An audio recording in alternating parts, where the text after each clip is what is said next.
Good day everyone. We are in Belfast and going to visit a very nice town Enniskillen in Northern Ireland, and we will visiting the Enniskillen Castle, and then we will look at the Church of St.Macartin, and then we will look into Enniskillen St.Macartin's Cathedral.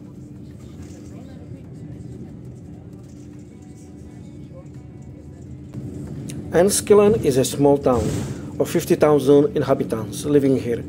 It lies exactly between Belfast and Dublin. Enniskillen is 88 miles from Belfast and 89 miles from Dublin.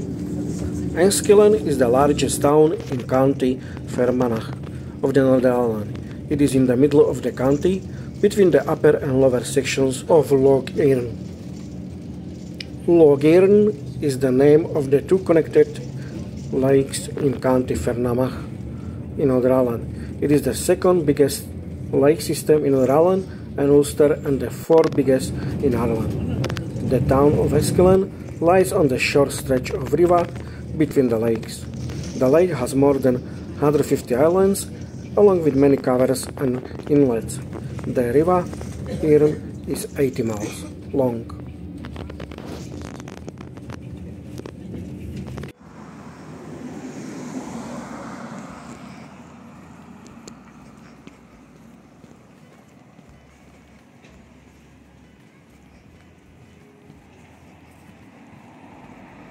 The town name comes from the Irish Enniskillen. This refers to Caitlin, a figure in Irish mythology, who may have been a goddess. More than 60% of people were brought up in the Catholic Christian faith, and about 29 belong to or were brought up in various Protestant and other Christian denominations.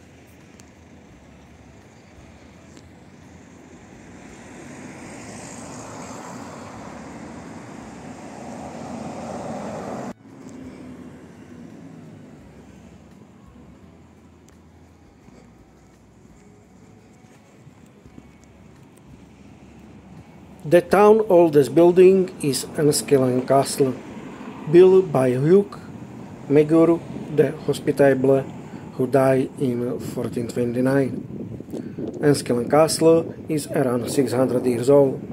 It is situated next to a narrow crossing point on the river Erne. Guarding one of the few passes into Ulster, it has remained strategically important throughout its history. Visiting the site allows you to trace centuries of diverse histories through a medieval stronghold. In the castle are two main exhibitions, the Fermanagh County Museum and the Enniskillen Museum, which we are going to explore right now.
We are now moving to look at the Church of St. Michael of Linlithgow was consecrated by David de Berham, Bishop of St. Andrews.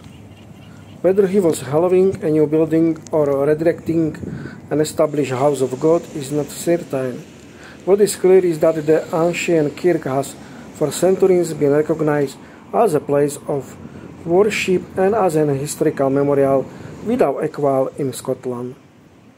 In 1301, King Edward I of England arrived and requisitioned the church as a garrison storehouse in which to house the war provision required for his fortified palisade or peel. After the Scottish victory at Bannockburn and the recapture of the Linlithgow fortifications, St. Michael stood in need of considerable restoration. Whatever reconstruction work was done in the 14th century was not long-lived, as in 1424 a great fire occurred which caused massive damage to the church and neighboring palace. Over the next 115 years, St. Michael was largely rebuilt, although many of the old stones were incorporated in the new construction. Several local strategies were enforced to finance the rebuilding of the kirk. Taxes were imposed on oil and leather, and the money from fines for chimney fires or overpricing at the market also swelled the church coffers. All the Stuart kings from James I to V donated revenue to St. Michael Kirkwerk, and not until 1540 was the church completion celebrated with the granting of a new royal charter, and with it the right to appoint a town provost. The man chosen was Henry Forrest of Magdalens, who had himself been active in the kirk work and had personally ensured that the mason received a drink silver. They recently earned it for under the expert hands emerged the beautiful medieval church we have today. First the nave and transepts were transformed, then the chancel and the apse.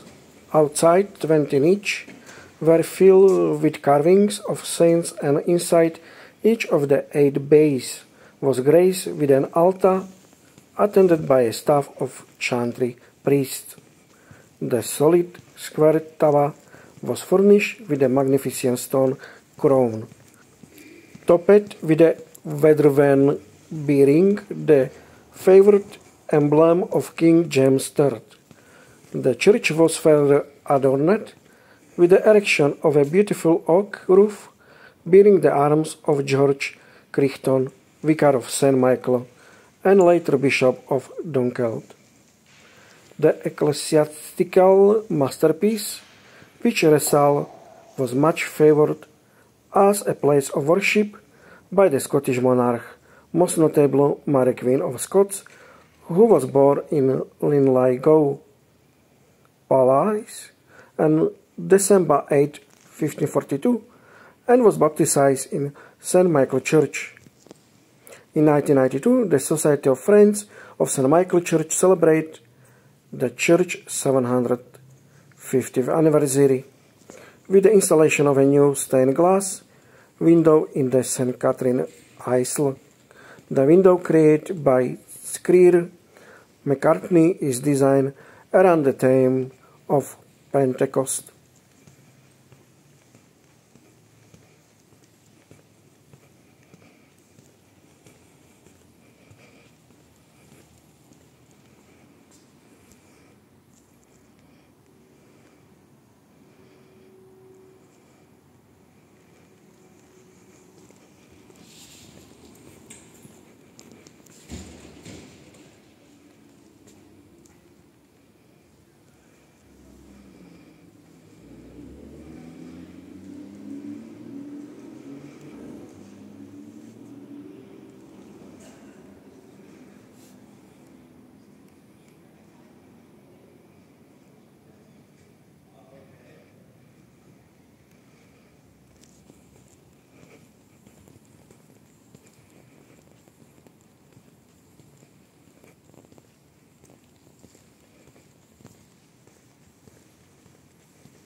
And now we are going to explore the Enniskillen St.Macartin's Cathedral. The first church building on the site was completed around 1627 as part of the original building of the town of Enniskillen by Sir William Cole. By 1832, that building has become structurally unsafe and was replaced by the present building, which was completed in 1842. The chancel was enlarged in 1889. It was completed in 1842 as St. Anne Parish Church, but rededicated as a St. Macartin's Cathedral in 1923.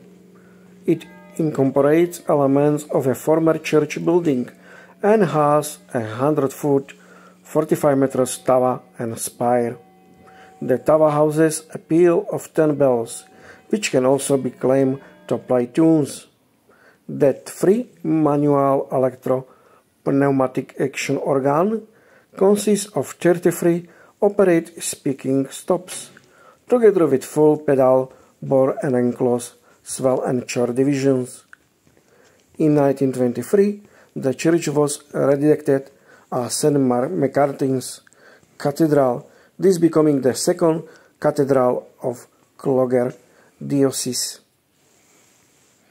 Personally, I was surprised with the rich culture and history in such small town as Enniskillen. So I believe you liked this travel vlog. When you does, don't forget give me thumbs ups and subscribing to this channel when you have not done yet. And I will talk to you in another video. Tschüss!